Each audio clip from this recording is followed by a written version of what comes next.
Narito na ang apat na mandirigma, ang apat na walang inuurungan at sinusukuan kahit saan man laban. Handa sila palagi. Ang apat na mandirigma ay kinakatakutan at tinaatrasan ang lahat ng sumasalubong may napapayuko. Sa apat na mandirigma, lalo na sa larong bato-batupik, sila ay malupit at mapagsik. Walang pinapatawad, kahit si Lola Bella hindi nila pinapalapas. Malupit ang diskarte nila pag magbitaw ng papel, kunting bato, lahat ng kalaban ay napipikon. Sa apat na mandirigma, sa apat mandirigma, lalo na pag sila ay nandayupang, walang makakapigil dito. Sa apat na mandirigma, kaya din nilang basahin ang isipan ng kalaban. Mahusay din sila sa pag-iingay at panggugulo, lalo na sa panggugulang. Matindi ang apat na mandirigma, ang lahat ng kalaban ay sumusuko kahit kumiti, hindi umura.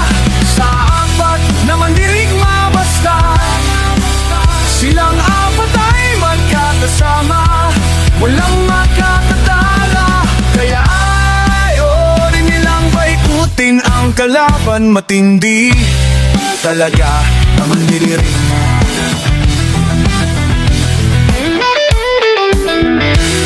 Walang sisinup, kahit sino man malupit kung bumanat sa diskarte. At kung saan may sariwang babae at sexy, si JB ang matindi. At kung kwentuhan at lambingan sa babae, si Tol EJ mabagsik. At kung landi ang tarutan, the best si Jello, si Sandrino, tahimik torpe at tapos sa babae.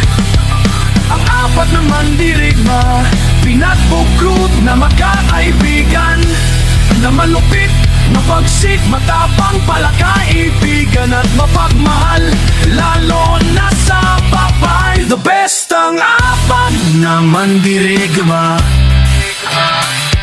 Kung sino may gustong kalabanin, apat na mandirigma, huwag na lang baka magsisilang kayo sa bandang huli. Ang apat na magkakaibigan, na marami ng pinagkaanan, lalo nasa babae. Ang apat na mandirigma, sila JB, Jello at Sandrino ay magkakaibigan, for life at isang peace.